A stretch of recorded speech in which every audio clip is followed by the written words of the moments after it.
Ingwenyama, it hurts my feelings because these people are extracting billions and billions and billions and billions every year from Mpumalanga.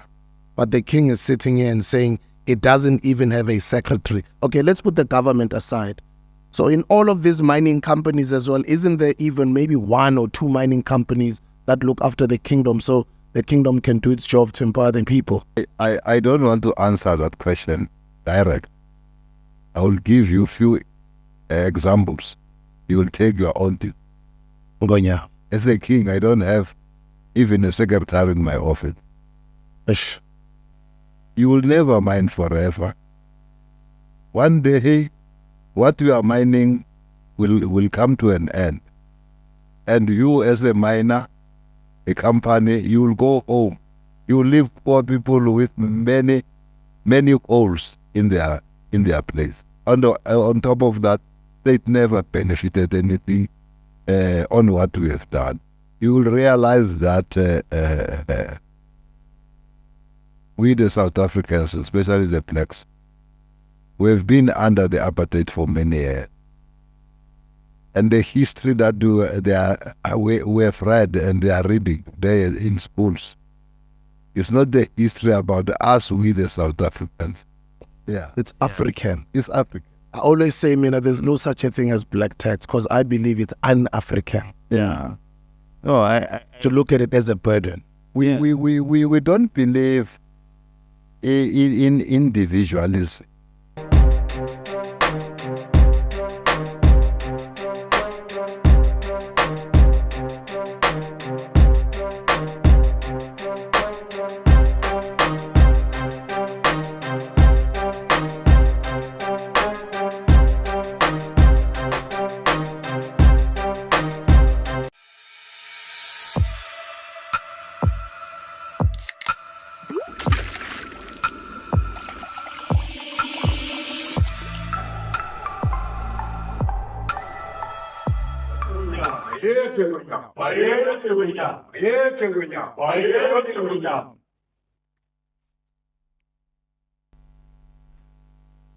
Ingwenyama.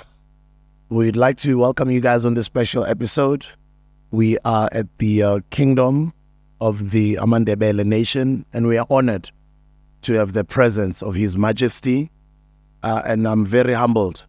And I decided to bring my brother Nota to have a conversation and I would say a learning journey about the history of the Ndebele nation. I'm looking forward to this conversation. I'm looking forward to be enlightened, and I'm looking forward to learn. And wherever you are all over the world, it's your opportunity as well to bring your sons and daughters, your children, and let's share this conversation. Let's share this video as an educational moment, especially to our children, our young people. Ladies and gentlemen, Mr. Nota Babuntamule Baloyi. thank you for that warm welcome, and I guess Oprah also observes how I've been great. Bengenza umsebenzi ekhaya, sebenzi nabantu abadala, and I've just been blessed to be in the presence of His Majesty, His Excellency, King Makhosonke, Mabhena. Besicela ukubonga sithi bayede Ingwenyama. Ingwenyama sicela ukubonga ukusinikeza ithuba lokuthi sizokuvakashela namhlanje. Mhlambe singaqala lapho Ingwenyama uma Ingwenyama angasinikeza nje ithuba lokusifundisa. Who is His Excellency King Makhosonke Mabhena, and where do the Ndebele nation come from? Yeah. We come from the Unique. Our history is dating back to 1400. Since 1400 till now, I'm the 31st king in London. 31st.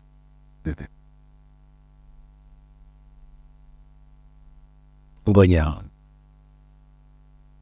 So I was trying just to outline the lineage from 1400 till now 2024. That I'm the 31st king in the line. But our history, the history that we read, the historians tells us that we are from the Nguni group. The Nguni group is composed of the Xhosas, the Swazis, the Zulus, and the Ndebeles. We are the children of Nguni. That's why even our language, it differs there and there, but in most cases, some of the terms we use the same term as the Nguni. So as they say, King Nguni had 4 sons. Well, the historians, some of our historians are saying, yes, King Nguni had 4 sons, Ndebele, and the other one of Makhosonke, who have went to the colony, and Uswati, who have went back and settled where the Swaziland is today. And yeah, we are 4. And King Nguni was the son of, or let me say, King Nguni comes from the Bantu people. The historians, they tell us that we are from Central Africa. We have tracked from Central Africa to the eastern side of Transvaal till around Natal, where the split has happened of the sons of Ingwenyama. And then let's zoom into King Ndebele.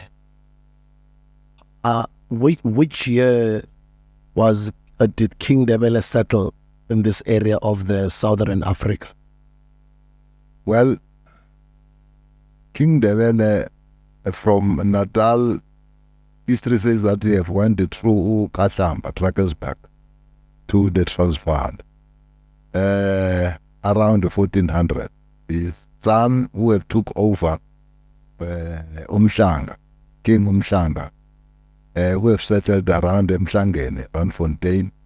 His sons, the son of Umhlanga, Umusi, who have later moved to Pretoria, Ingwenyama.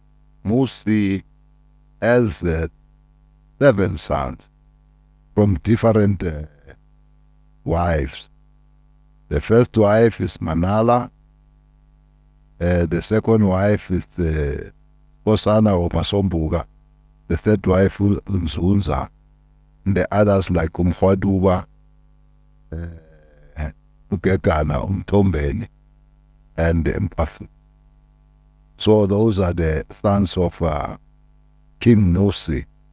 Or later, when King Nkosi passes away, or before he passes away, there was a split between his children. The other children have went to the far east, eastern Transvaal. The other one has went to far north, around Sibitiela. The other one, Mkhwaduwa, around Amaskral, Mpapudi, towards the Venda. But other historians, they are saying Domo, also a son of Nkosi, has went back to Natal.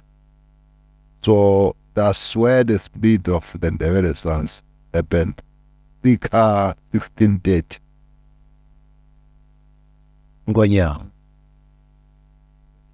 So this is a very deep history lesson, Ingwenyama. I'd just like to know, from your perspective, outside of your own family, how do the Ndebele children of today get acquainted with this? Yeah, you will realize that we the South Africans, especially the blacks, we've been under the apartheid for many years. And the history that we have read and they are reading there in schools, it's not the history about us, we the South Africans. There's a history about other people who are not it. Like when you read about the Jan van Riebeeck and other history.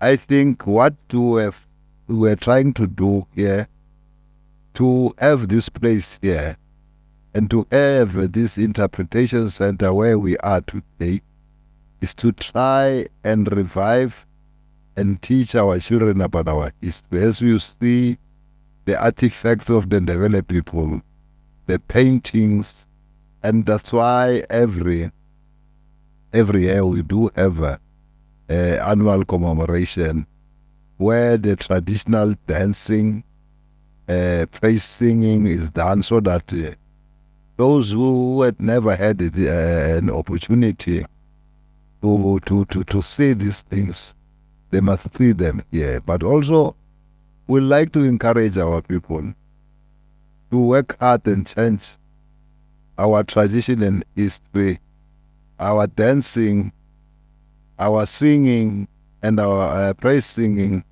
to be commercialized. Because if it's not commercialized, at the end of the day, no one will be doing this. No one will do things for free. It should be commercialized so that people can have a better living out of the culture, the tradition, the singing, the dance. Then, if we can manage that, our culture and tradition, it will live. Okay. So between the 17th century, as you're saying, circa 1630, to now, where Speaker has to put on a jacket because we're in an air-conditioned environment here. Thank you to Your Majesty for that. How did we get here, to this spot where we are at right now? Yeah, around 1800, when the Boers come to interior of Transvaal, our people were staying around the Promospreek. By then, the Boers were led by General Romer, whom Promospreek is named after him. So they had skirmishes about the land. At the end, our king by then, King Silamba, have moved from that place around Promospreek. He have came to this place and settled here.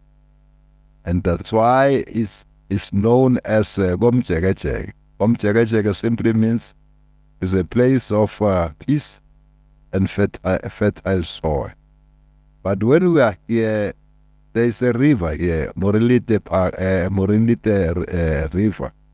Other side of Morilite River, there were missionaries, the Berlin missionaries, which were staying there. Remember that the South Africans,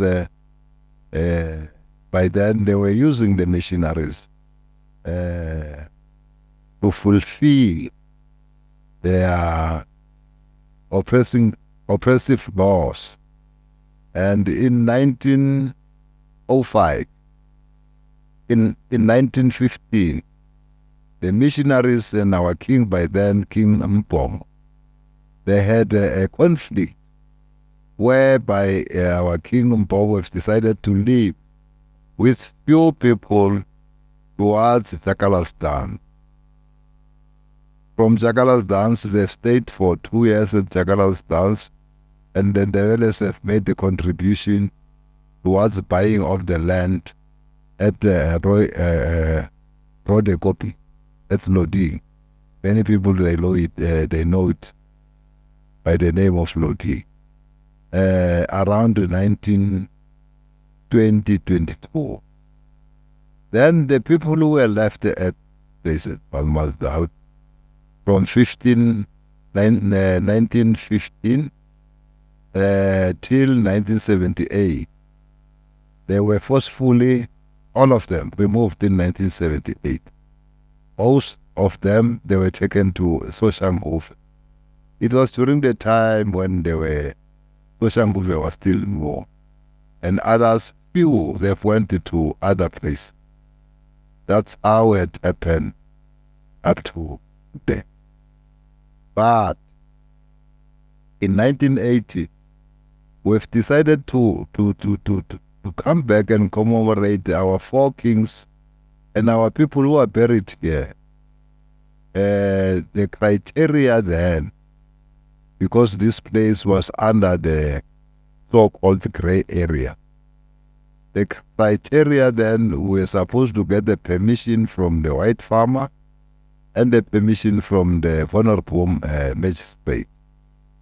From 1980, in 1985, we've decided to buy these 2 portions. Remember then, by then also, blacks were not allowed to have a property in the gray area legally, unless we register a trust. The whites will be more than the blacks in that trust. This is what we have done in 1986. And we have bought these 2 portions, about 120 hectares. In 1989, 6 hectares was declared as a national monument by the Monument Council. In 1994, after the democratic government, then we've decided to develop the place to be a tourist attraction, also to protect and develop our culture, our tradition, our artifacts, our singing, our dancing. That's why today we are having this place. Although it's not open for every day, but we had a company that we have signed with it, that presently they are busy repairing. They will be opening this place for public every day, so that our people can come and view what they have. So no, thank you for that, Ingwenyama. I think apart from that, the only other time I visited here, this area in particular, this Inokeng region, was to go towards the Cullinan diamond mine.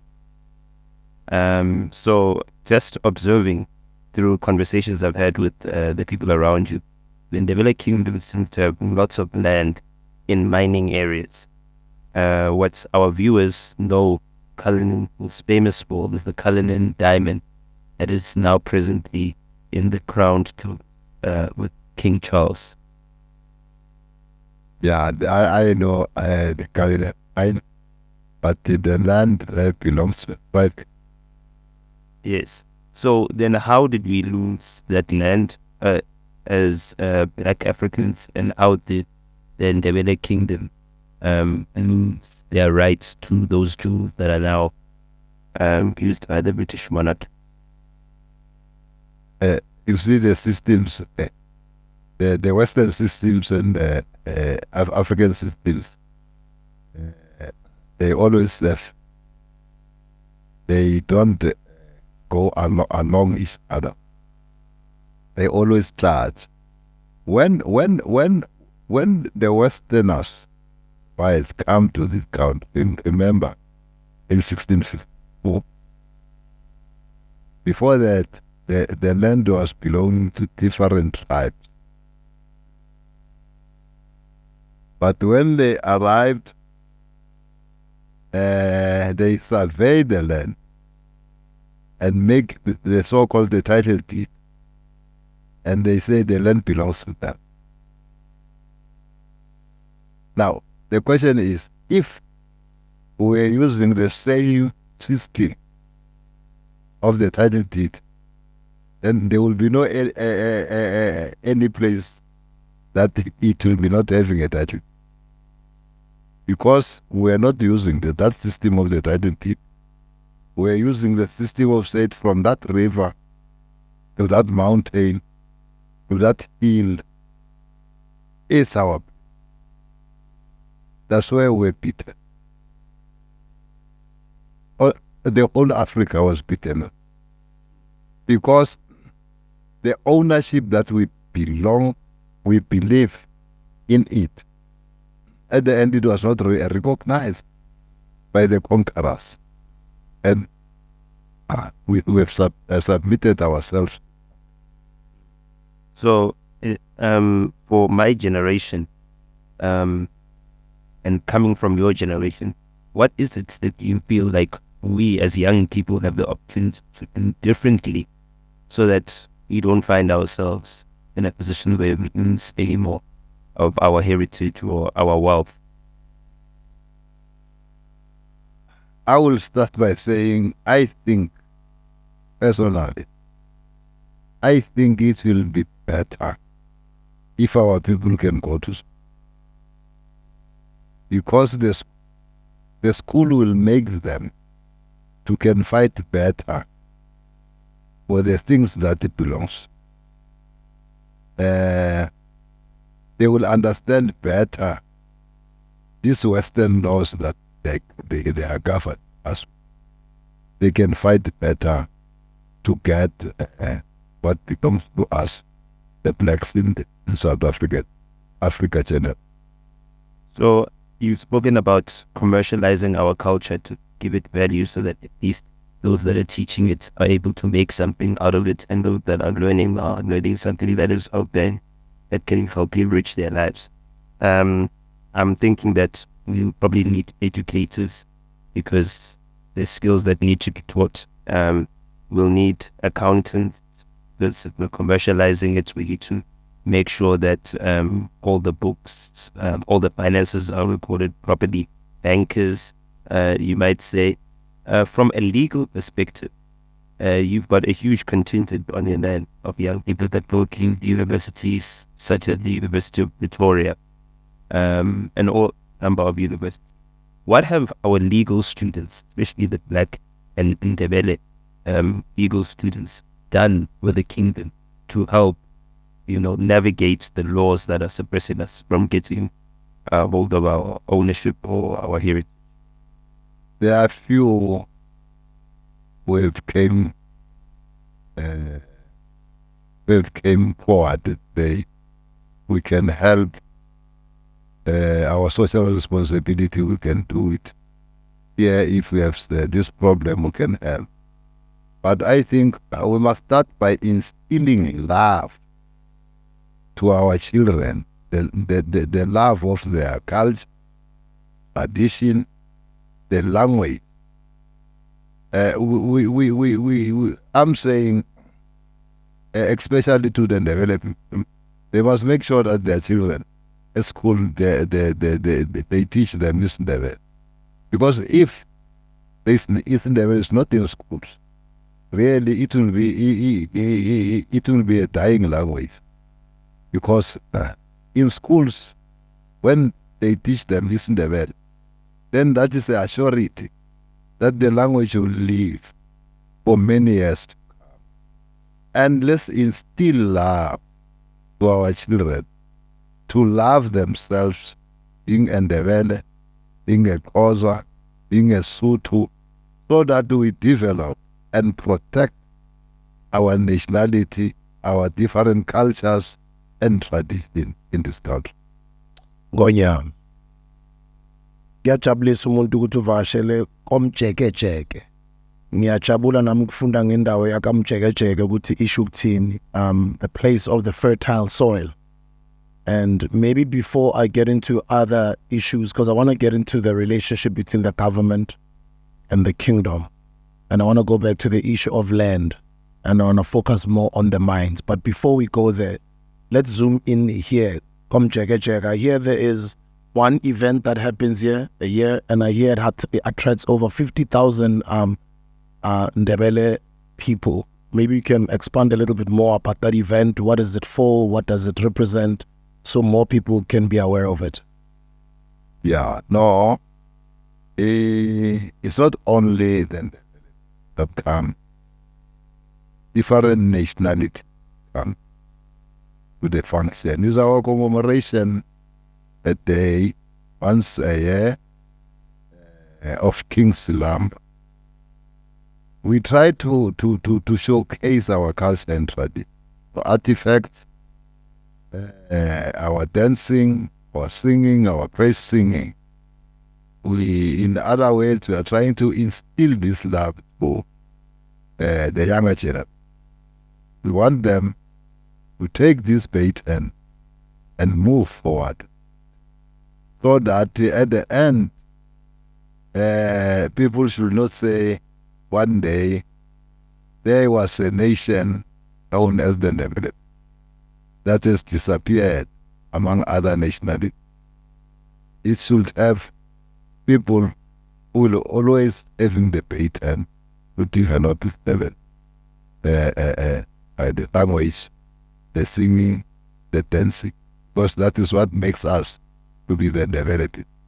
And also other nationalities, if they lose their language, their culture, their dancing, their praise singing, then there will be no need at the end of it to say there is. It will be a history about that nationality that has disappeared among. Ingwenyama, what are the future plans as far as this place is concerned? And how can the community at large assist in making it better? Well, as I've said before, that there's a company that will have started actually to manage this place. They are still busy renovating, cleaning, doing some changes and development.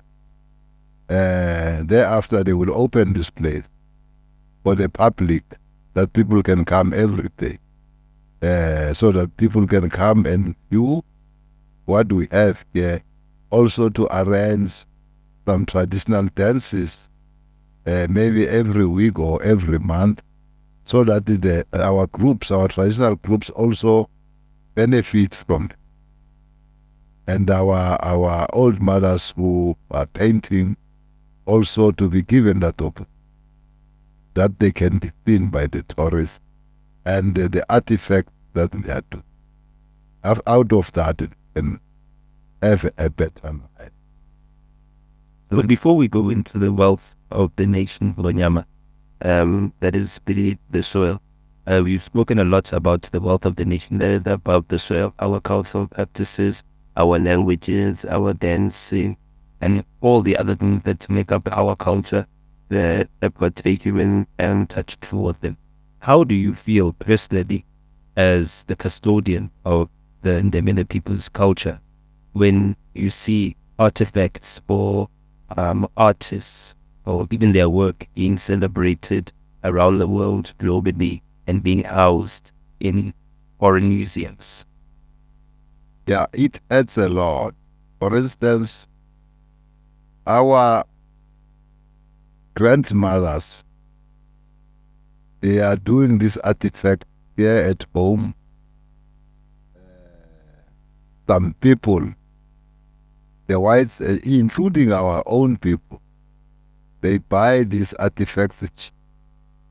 They are going to sell them at Plantain and overseas, so expensive. Then it's an exploitation of our. We must have a way of dealing with, so that we protect our people from this exploitation. We know they are expensive, but they buy them very cheap. We must have a way of helping our people, so that they must not be exploited by those who are not honest to themselves and honest to our people. It adds to see many things of the Ndebele people in some of the airports overseas. But those nationalities, they don't recognize a living Ndebele and say, yes, we thank you, you as the Ndebele people, about what we are doing is so beautiful. They don't. Ingwenyama, you preside over a very large pieces of land. And now let's go into the wealth that is beneath that land. And as general knowledge teaches us that there's, I'm sure, even over 100 mines around the Mpumalanga region.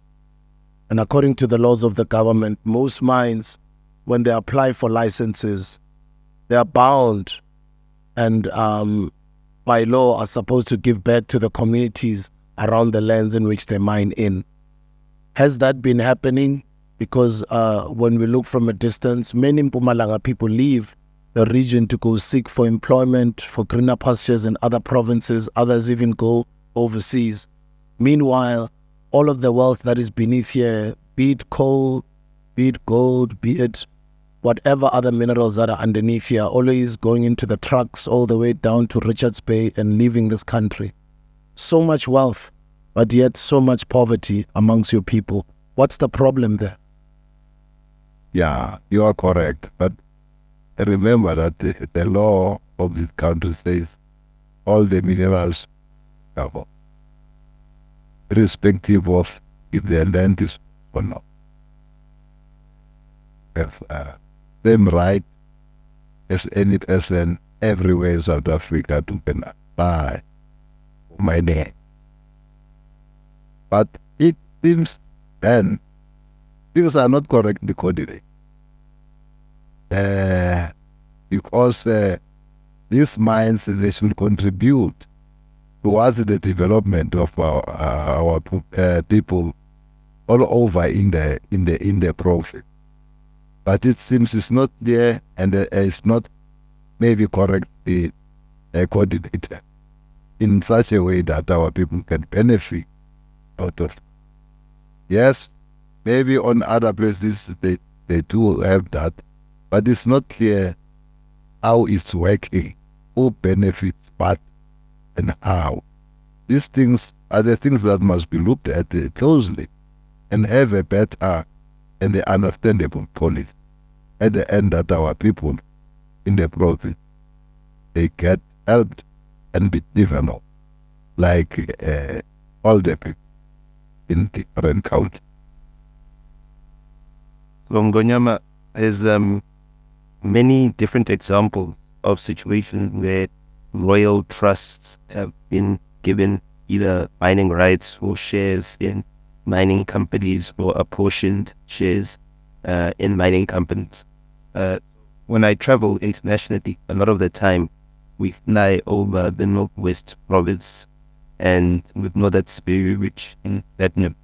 And at a point in time, platinum was one of the country's most lucrative exports.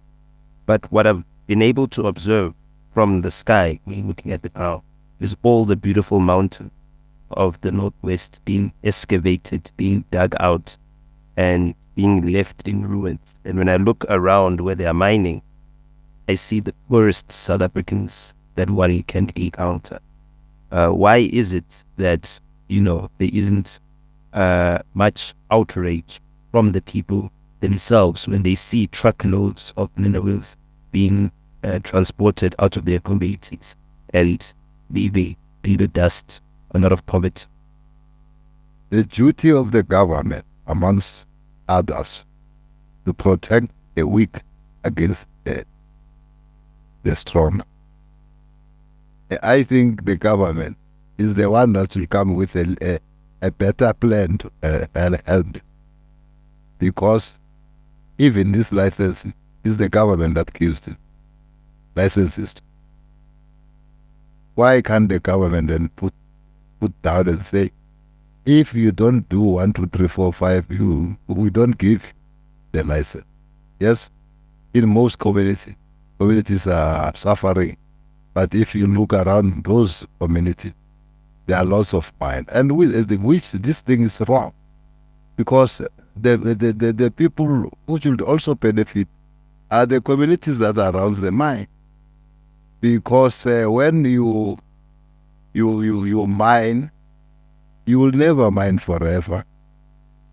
One day, what you are mining will come to an end, and you as a miner, a company, you will go home.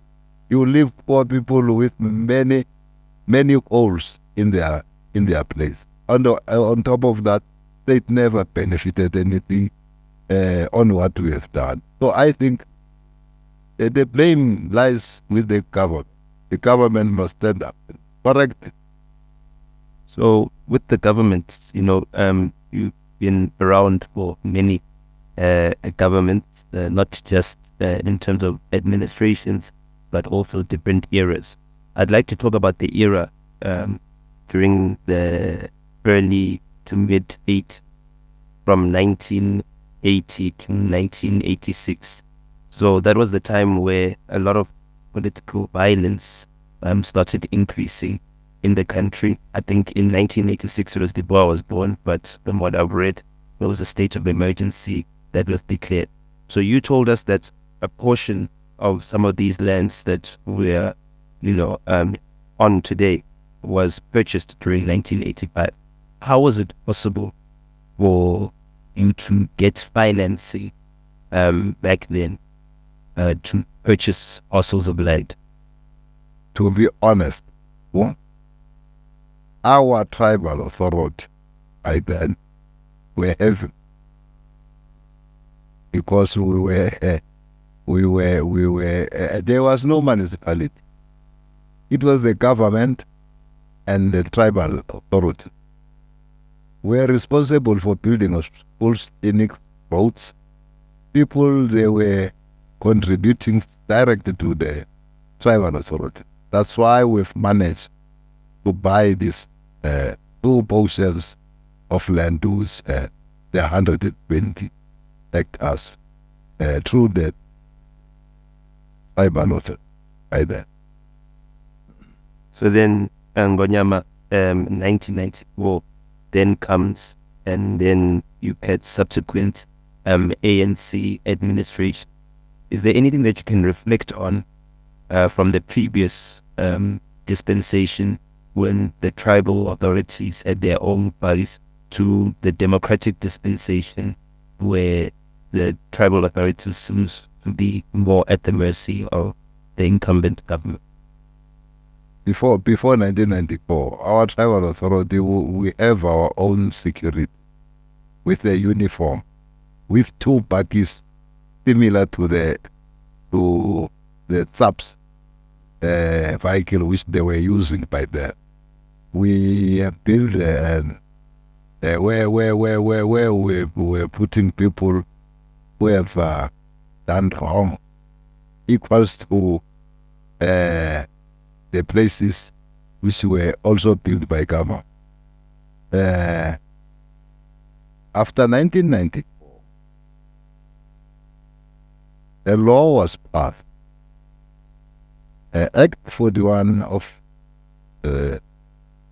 2003, which has prohibited the traditional authorities and leadership who can get or who can levy its people. The act says the government will give, which I don't want to say much, but all the tribal authorities don't have one. So what's the difference between that law, Act 41 of 2003, and the Ingwenyama Trust Act, which allows them to levy their patrons? No, the trust is the trust. It's exercising its.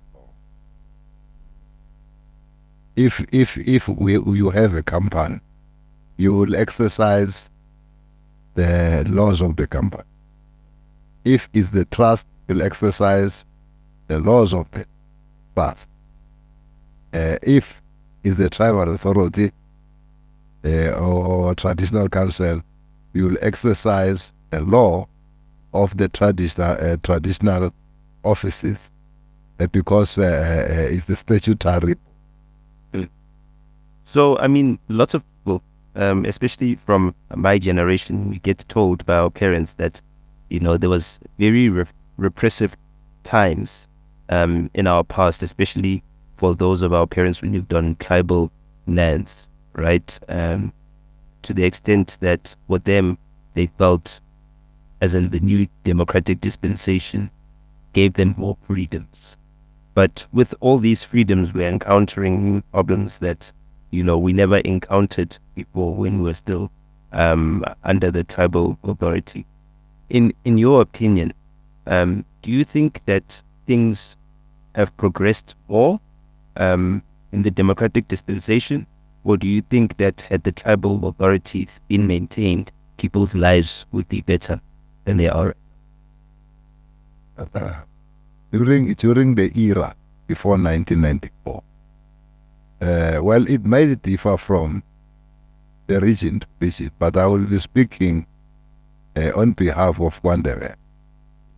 In Ndebele, the tribal authorities has developed our people very fast and very well. If I can give you the history, in 1978 there was no Ndebele. The people who are staying in Ndebele, maybe they were less than 10,000. Oh. The villages that you see in Ndebele is the villages which were established between 1978 to 1994. There was no air at a road. There was no electricity. Oh. There was no dam. But within 16 years, we had a road. We have electricity. We have dams. We have college of education. We have Mpumalanga, egg industry. The place was well developed. I'm saying, if from 1994 to 1924, we've developed the half that was developed by Ndebele government, from 1978 to 1994, it will be better. So you're saying that so in the last 30 years, less than half of what was achieved under the tribal authority in the 16 years before democracy has been achieved. It doesn't even need a professor. Let's look all the places in Ndebele which were not there, including Mpumalanga, Libangeni, Fontaine K, Ikandastri, College of Education, Technical. They were not there. But within 16 years, they were there. The tar road, there was no tar road in Ndebele. But if you look those tar roads today, the electricity, almost everyone has it. Then you'll see the pace of the development was very fast, unlike from 1994 till I will take you to a place that, has become very, mythical. Moloto Road. Moloto Road was once very famous for having lots of bus exits. I remember the first time I drove on that road, I was very scared. I even told my parents that, hey, today I'm driving on Moloto Road. I'm going on. I've seen that recently there have been new improvements in that road itself. Why is it that so many Ndebele people use that road on the weekends? Like, why are they going military, Johannesburg, Pretoria, and Ndebele each and every single? But let's give also the of Toro. In 1978, Moloto Road was not that. It doesn't have the tar road. All of Moloto Road, it was a gravel road. People were traveling almost from the Vacant Reef till almost in Ndebele. There was no roads were not hard. It's Ndebele, come on. Our government from 1994 to 2024 were supposed just to broaden the road. But there was a good plan that they want to put a train that will transport people from Ndebele to Pretoria to reduce the traffic on the road. That was a good plan. I don't know what it. So I think what should happen generally, things should be developed according to the population. Today we have so many people staying in Ndebele. They travel to Pretoria for work. Others, when they arrive here in Pretoria, they go further to Centurion, Johannesburg, just to work. And in the afternoon they come, they get buses, they go home. That's why we have more than 800 buses that Pretoria, including taxis and private cars. Obviously, they will make accident. The road is too small. The road must be widened. And the solution actually was this thing of a train. That would be, would have been a better so. Ingwenyama. That's good. Earlier we were discussing, and just in general, on our way here, just the allocation and the usage of lands, our cultural practices. What is it that you think is lacking from people like ourselves, who are media practitioners, who are cultural practitioners, to raise awareness about the situation in our cultural lands, in our tribal regions, so that at least the government knows that what they are doing is an injustice to the people? I think it will be better from the different skills that our people have to just to make a contribution. It can be a 1 hour contribution of what you know. That will help us. Ingwenyama. Bengicela ukubuza, Ingwenyama, you spoke about the 16 years that there was speedy development up until 1994, which was great for the region in Mpumalanga. What slowed that development down from 94 to 2024? There are many systems. Can choose others. Only to find that they are not the does it. But Ingwenyama, from 1994 till today, it's been the ANC government that has been in power. So are you saying before the ANC government took over, the apartheid government developed Mpumalanga faster in those years, and the development has been slower now during the ANC government? If we want to don't want to please, don't want the out of, you must be on. And we can research, but I'm Ingwenyama, it hurts. Ingwenyama, as I did say, you preside over a land that is so wealthy with over 100 mines. I don't know the exact figure, how many mines are in the Mpumalanga region. The relationship between the government and the kingdom, how is it? And does the government do justice to your relationship? And are you honestly happy with that relationship of the government and the kingdom?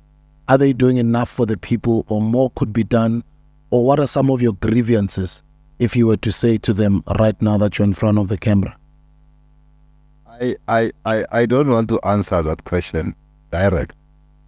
I will give you a few examples. You will take your own. Ingwenyama. As a king, I don't have even a secretary in my office. Ish. Then you will conclude. The king doesn't even have a secretary in his office. But is that the responsibility? Okay, according to our knowledge and understanding, the government does give different kingdoms in the country certain amount of monies per annum. I don't know how true that is. And are you happy with what the government provides to your kingdom? Yeah. Let me explain this. I don't have any person who is the servant in my office. I work with volunteers. Hey. When people talk about budgets, that the kings, they are getting a lot of money.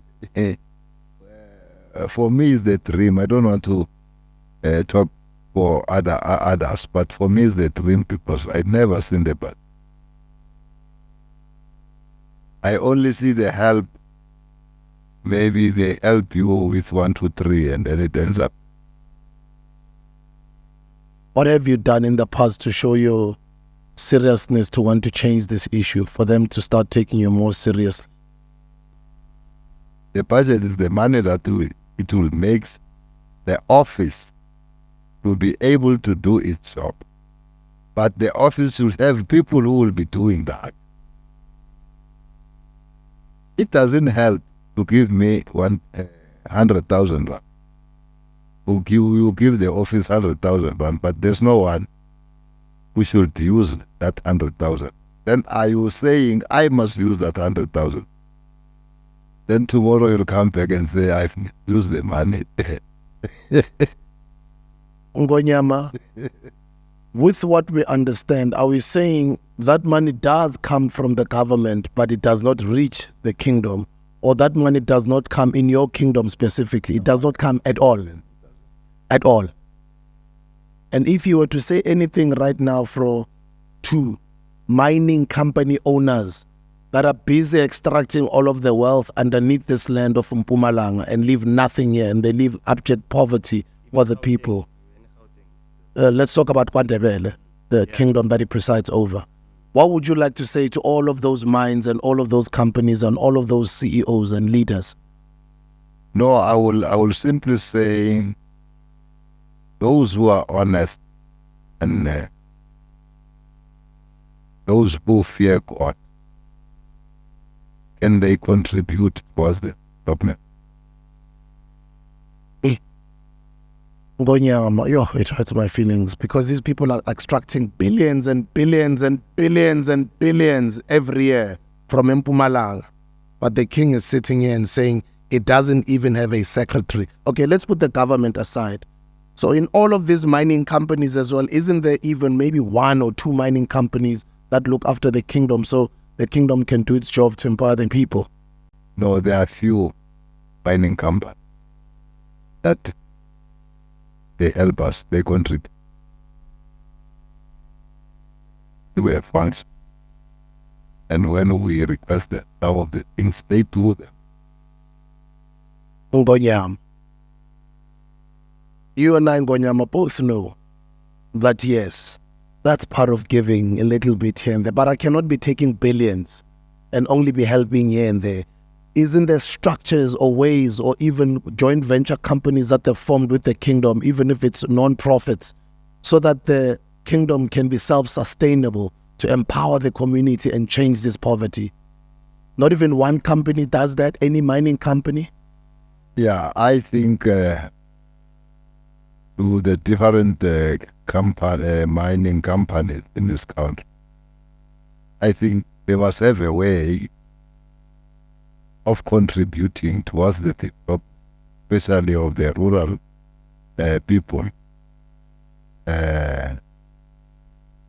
province by province. And those provinces don't have the mines.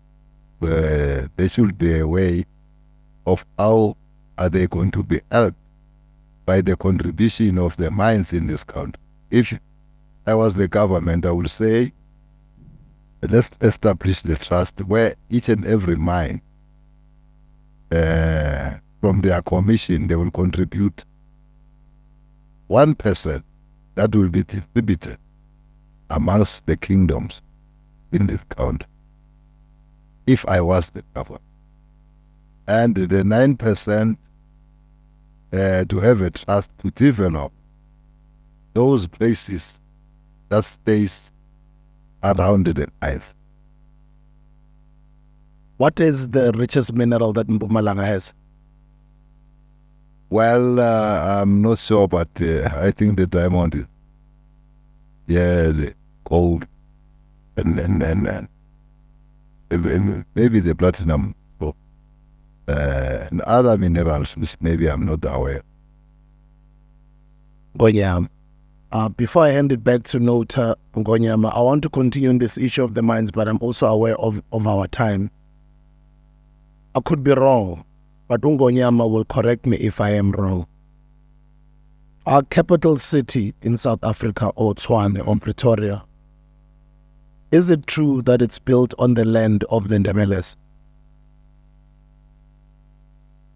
And I also hear the Ngonyama, but there is a claim. And if there is one, what is the status and what's happening? If you can read the history of the Ndebele, and if you look this place where we are, is just next to Pretoria, not far from. And many places in Pretoria is where our people were living for the whites came here in the. Historically, most of the land, it was the land of the Ndebele. Well, before the cut-off date in 1998 of the land claim, we did not understand it, because we have thought where there is development, not claim. That's why in most towns, Pretoria included, we did not claim. We have claimed around Pretoria, some of the towns which are our claim. We have managed to put our claim before the cut-off date of 19. Yes. So our claim was set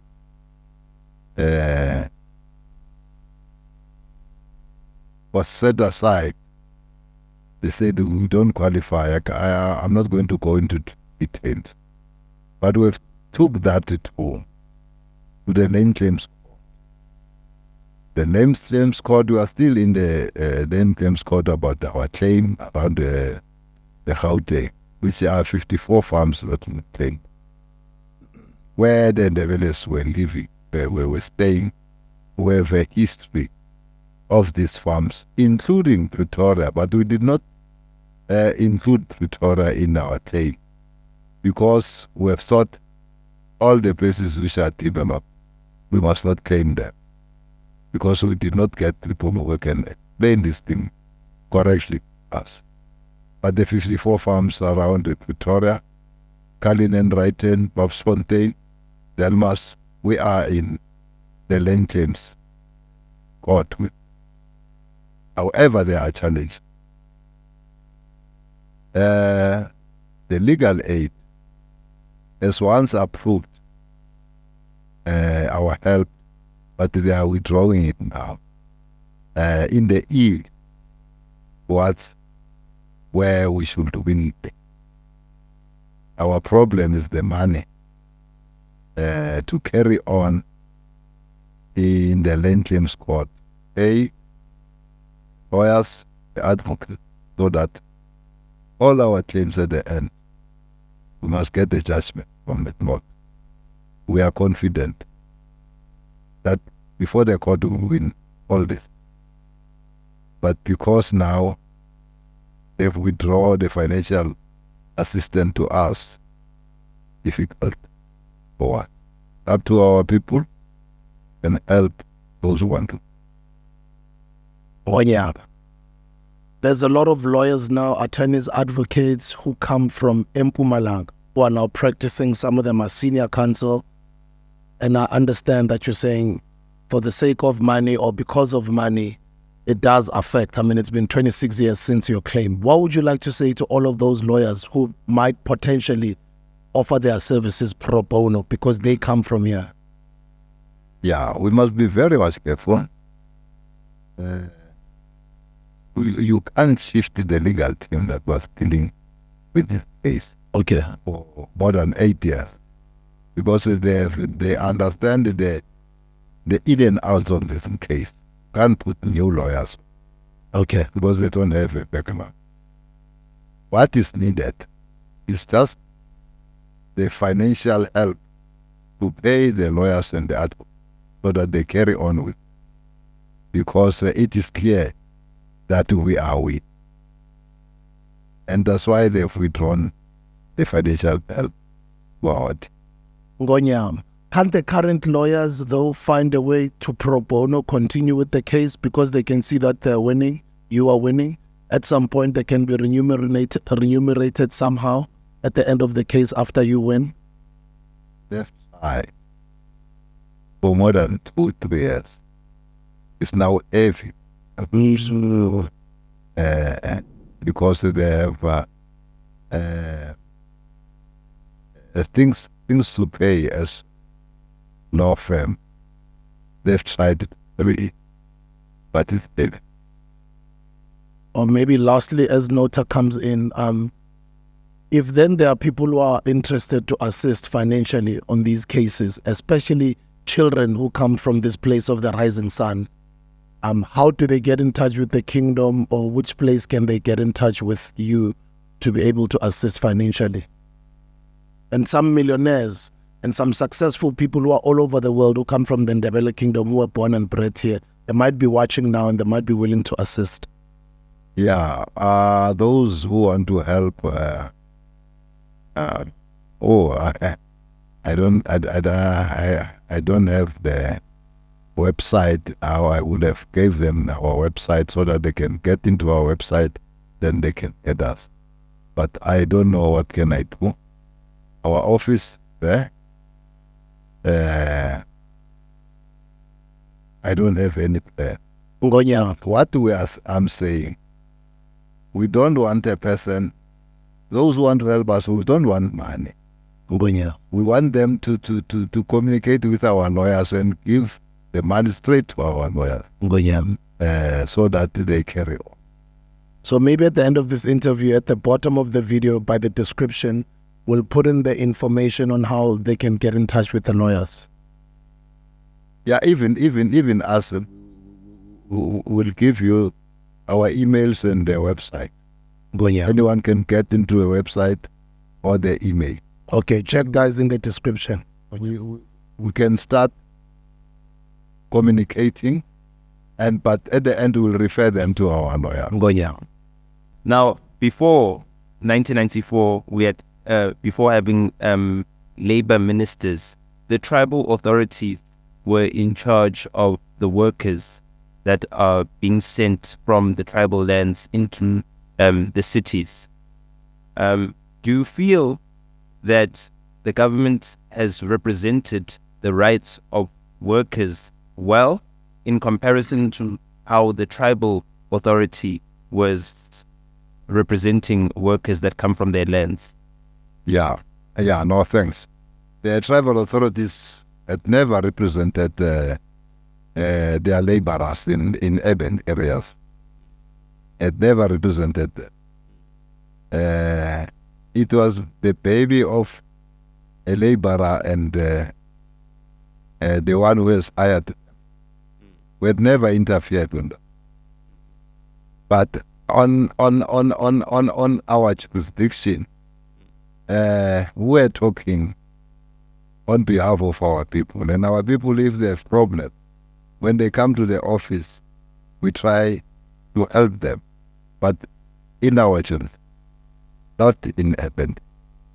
So all of that human capital that comes from within your jurisdiction was allowed to enrich the areas where the labor was being utilized without any taxation or without any contribution from those laborers other than what they give to their families. The work agreements with our people from the rural area was between the one who hires them and them. It ends up there. Okay, so I mean, for me, that seems like all those years that labor was lost. Because now all of us, when we work, we have to pay different taxes, to the national government. There's revenue collection services. But apart from just those normal taxes that we pay to the state, is this also this concept amongst our generation and those that come after us of black tax? Well, the black tax is individual burden. Mm.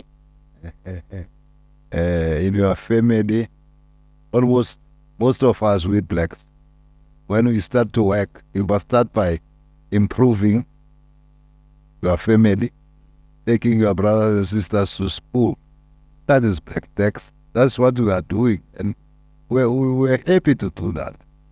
Most of our brothers, they are educated because of us. Isintu. Yeah, It's African. it's Africa. I always say, there's no such a thing as black tax because I believe it's un-African Yeah, Oh, I to look at it as a burden. we don't believe in individualism. We believe in the communal things. I can't say at home to my mother and say, this thing is mine. This thing is ours, all of us. It's how we believe. So those dual systems and our belief systems, the same way that our forefathers, our kings interacted with them when the Westerners arrived, are still manifesting themselves in our lives today. Where, for me, in my generation, some might say I had the fortune of going to multiracial schools. So I went to school with children who were not black, Indian children, colored children, white children, and I could observe the difference in our lives. And the one big shocker is that when we, as the black children, when we turn 18, already our families expect us to contribute somehow to their livelihoods, whereas our white, Indian, to a less extent the colored peers, they have their families supporting them all the way into adulthood, into buying their first houses, into contributing to their marriages when they get married. So we're not playing from a level playing field with our counterparts, and even generations that come after us, they also don't have the same level playing field to play with. What can you say is your challenge to the youth of today, especially the black youth of today, to change things so that our children are not seen to be burdensome in the same way that, our parents have also become dependents of their own children within our current disposition? It's unfortunately our economy in this country is not. The intention of taking the child to school is that he must be able to live a better life. He must not be a burden, with the aim that he will help you there and there, for you to help others also to be educated and to live a better life. Now, the problem is even those who have qualified, there's no job. Then as a parent, you must keep on looking after them. You can't desert them because they are not working. You must help them.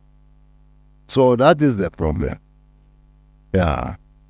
No, for the sake of time, Ngwenyama, sicela ukubonga umusa wakho, sicela ukubonga ubuntu bakho. That's all. Siyathokoza. Your last words that you might say to the people out there ongathanda ukusho ukubona, specifically the Ndebele nation, what would you like to say to them? I will thank all the Ndebele nation and encourage them to uphold and develop their language, culture and tradition, dancing, singing, because we are the Ndebeles because of these things. We must be proud about our culture and tradition. Let all the Ndebeles try, encourage also their children to go to school and learn Ndebele in schools, so that the Ndebele can grow and be equals to other nationality. I thank you. Ngonyama. Thokoza. Ngiyathokoza. Ayete Ngwenyama.